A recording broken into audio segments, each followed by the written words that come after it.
Hello po, good morning, good morning. Katatapos lang ng pagpakain natin ng ating mga alaga. Hello po sa inyo, this is Thursday morning.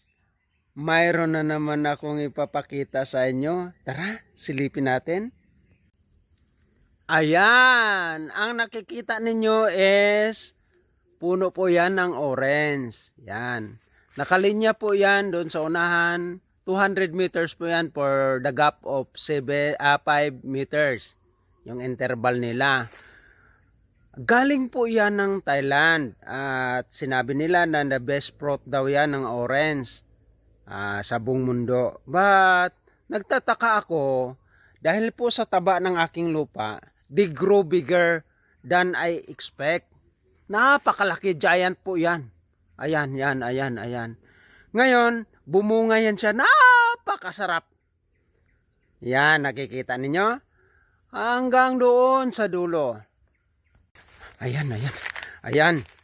Meron akong orange na galing ang variety ng Thailand.